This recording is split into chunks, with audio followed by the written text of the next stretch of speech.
Hey, Mark, we've got such an awesome topic today, and I can't wait to get into it. We're going to be discussing the cost of education in South Africa and the different ways of funding it. Hello, and welcome to Real Financial Planning with Ben and Mark, two lifestyle financial planners who are passionate about helping people understand their money and what it can do for them. We've done some work and we'll go through some examples of how you could possibly fund it, what we've deemed the traditional approach versus the planned approach. But I think first, Ben, let's just jump into some of the assumptions that we've made. Maybe you can just shoot through those. Cool. Well, so let's assume that both our traditional and our planned approach, both of them have children that are born today. We've got to be on the same even keel. So let's compare apples with apples. So they both just had children. We're also assuming that for primary school, the cost of school is going to be about 110,000 Rand a year. For high school, we've used 130,000 Rand a year. And we also looked at a 4-year degree that's 70,000 Rand a year. Ben, so that's 110, 130, and 70 in today's terms. So we've obviously got to put in a bit of an education inflation. What have you assumed there? I do think we can agree that inflation with regards to education does go up a little bit more than normal. So we've used an 8% education inflation for these examples. Also, from a returns perspective, what assumptions have you assumed there? We've used a return of inflation 4 to 5. So CPI plus 4 or 5%. Okay, cool. Well, should we get into the first example? So let's dive into the traditional method. And I guess basically what the traditional method is that if you have your baby, life happens, you carry on, and suddenly they get to the age 6, you suddenly go, oh, you need to send them to school. You send them to school and you get these nice little envelope or email and tells you the school fees for the rest of the year, and you suddenly go, whew, okay, if that's the cost, I better start saving for university. Okay, Ben, so just to clarify, you're saying the traditional approach is one where you don't make any savings for the first 6 years. You just start incurring education costs from the age of 6 turning 7 when your child goes to grade 1. And then at that point in time, you start saving for university as well. Exactly. Yeah. I think for most people, they don't really think so much as far as education when their child's not at school. It becomes more of a reality when they start the school. So the saving hasn't happened in between. They get to school and suddenly get maybe a shock and they want to do something about it. Okay, so we're saying we're going to pay the annual school fees monthly, and we're going to incur the university monthly savings. Exactly. So if we had a look at our spreadsheet that we created, obviously we made the assumption that school fees now today at a decent private school is about 110,000 Rand a year. Remember, with education inflation, that 110,000 now is now 188,000 that you need to pay. Wow. Yeah. Not cheap. It's not. And look, I don't think for a private school that it's irrational to think of an 8% inflation. So what we're saying is year 1 school fees is going to cost you 188,520 Rand. And if we pay that monthly, what does that work out to be? It's 15,710 Rand and 6 cents a month, Mark. And now that's also quite a decent amount of money. But now consider you get in the stage, you suddenly think, oh, I better start thinking about university as well. So that university cost when your child's ready to go to university would be 302,099 Rand. So you're saying the 70,000, when my child's born today and university costs 70,000 with an 8% inflation, when my son is 18 turning 19, it's going to be 302,000. Exactly, Wow, Mark. that is huge. And so now, if we start saving for that when my child turns 7, what does that premium work out to be?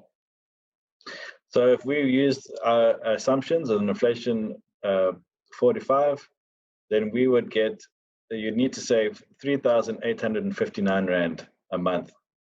So if you added that together with the 15,700, now you're paying 19,569 Rand a month. Wow. Call it 20 grand a month in order to pay for your kids' private school tuition, plus make provision for the university.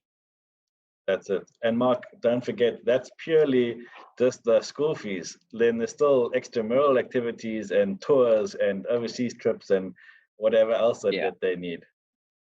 Yeah. So that's basically the bare minimum. There's going to be fees on top of that. You know, these numbers seem high, but it's the reality of the situation. High school, we had assumed at 130 with a 8% education inflation. What does that number work out to be? So if you worked out to grade 8, that would be 381,835 Rand. So that's about 31,800 Rand a month. And then at that point in time, what are you saving a month on the education, the university education? You're adding on another 5,430 Rand. So you're paying a total of 37,250 Rand a month, bare minimum. Big. Yo, 37 grand a month as a cash outflow after tax. It is a big expense. You know, just wait till they get to matric, Mark. It's even more fun because the school fees there are around about 519,482 Rand. So you're paying 43,000 Rand a month, plus the 6,600 Rand towards university. So you're paying 49,890 Rand. It's almost 50,000 Rand a month for matric. Wow. I guess the only silver lining here is that the following year, you're only paying 300,000 Rand or 25,000 a month when they go to university. Sure. Well, that's it. Because you put away all this money over time, when they go to university, you paid 50,000 in matric, and now that drops down to 6,930 Rand in university. Yeah. So just to be clear there, in university, all you're doing is you're just funding the balance of the investment for those 4 years. Exactly. That's a big jump. So in matric, you're paying 50 grand a month, just short thereof. First year varsity, because you've made provision for all those years, you're now only paying 6,930 Rand a month. Yeah. So this does give you a little bit of a reprieve, but that's if you just have one child. What if you got 2 children? Yeah. If you needed a contraceptive, then this is probably one of the biggest ones. Okay, Ben. So we've gone through the traditional approach, how you fund it, what it costs. Let's now look at the planned approach. So what the planned approach says is you find out you're having a baby today, and basically you start saving from the 1st of next month. So again, we work on the same assumptions. Primary school is costing you 110,000, high school 130, and university 70,000. We've worked in the 8% education inflation, and the calculation comes out and sort of gives us an amount that we should be saving monthly. The nature of the plan is such that you save this amount monthly, and from the first year that your child goes to school, we've assumed it's grade 1, 6 turning 7, you would pull out that 110,000 equivalent, which is actually 188,000, and pay the school fees upfront for the year. And every year thereafter, you withdraw a lump sum and pay the school fees upfront for the year. So if I'm understanding, Mark, is that your child is born, you've done the calculation, and you're putting away money every single month now from the time that your child is born, and then you're paying from the money that's been saved up, you're paying the school fees yearly as a lump sum. Yeah, so you're withdrawing, paying the school fees yearly, but you continue to make the monthly contributions towards the investment. Cool. So let's maybe look at what that investment costs and starts out at. So you have your child today. First premium goes off on the first of the month. You're looking at 9,694 rand a month, escalating. So it's high. 5%. Congratulations on having a baby. By the way, 10 grand a month is going away to school fees. That's what you're saying, Mark. Yeah, that's exactly what I'm saying. Yeah, it is a big number, and it can be quite scary. But it's the reality of the situation. So if we look at that for the first 6 years, your premium escalates from 9,600 in year 1 to 12,900 in year 6. Year 6 turning 7, that's when you also start drawing down on the investment. Carry on with the plan. Keep drawing down annually. By the time your child gets to matric, you are paying around 22,000 rand a month for their education, still for the savings plan. Once they sort of move along into varsity, you're paying 23,000 rand a month, and your last contribution at age 21 is around 27,000 rand a month. So it's a steady increase, I would say, over time, right? Well, it's a 5% increase, starting at 9,000 when they're born and finishing at 27,000 a month when they turn 21. So, Mark, those are two very different approaches. Which one is best? All right, so it depends on how you define best, but I think if we go straight into the numbers, let's start there. On the traditional approach, so the one you kind of went through, the total cost of education from grade 1 up until university is going to be just over 5 million rand, 5,017,000. And the total cost of education on the planned approach, which is the one where we start as soon as your child is born, that costs 4.4 million rand.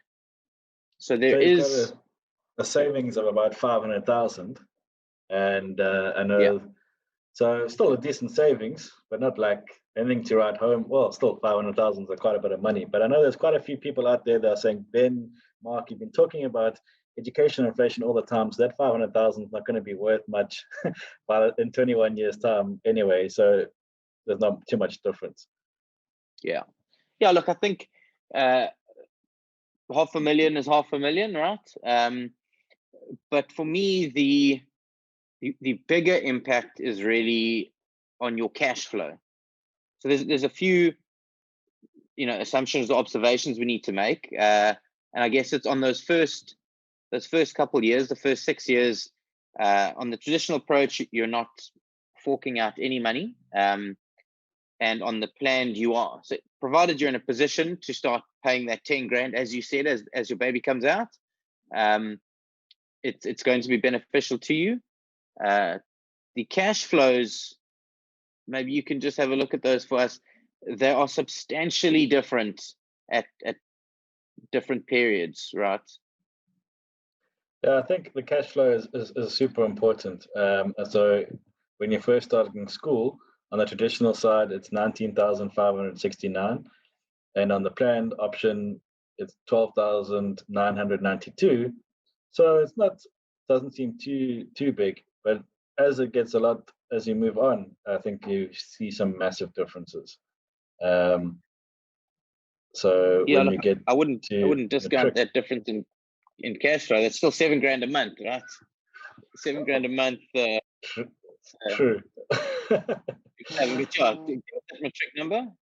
So if you look at high school, now you're paying on the traditional method, it's 37,250 rand a month compared to 18,281 rand in the planned method. Wow, that's not double. That's massive. And again, when you say in matric in your last year of high school, you would have been paying 49,890 Rand a month, so almost 50,000 Rand a month in the traditional method, and you're only paying 22,220 Rand a month in the plan method. So again, huge savings in your cash flow there. Yeah. So that, I would almost go so far as saying that 500,000 is really insignificant. It's the cash flow, the monthly cash flow saving that you're benefiting by starting earlier. 50,000 Rand a month for 12 months versus 22,000 Rand a month. It's a massive difference. Exactly. So, I mean, yeah, coming back to the cash flow, the sustainability, I don't think you can beat starting saving early. Yeah. Yeah, I think, we always hear, everyone tells us, when was the best time to start saving for whatever it is? Yesterday. When's the next best time now? I think seeing it in this way really reiterates the point there. The earlier, the better, in every way, really. You'll pay less, and you'll have a much more manageable cash flow situation throughout your child's education. Exactly. And we haven't even taken into consideration potentially saving money on school fees by paying a year in advance, getting some sort of discount on your fees and things like that. This is just purely, at a normal calculated route. So I do think with that included and the cash flow, it'll be a much better option. But as you said, Mark, don't feel bad if you haven't started saving, but start now. Exactly.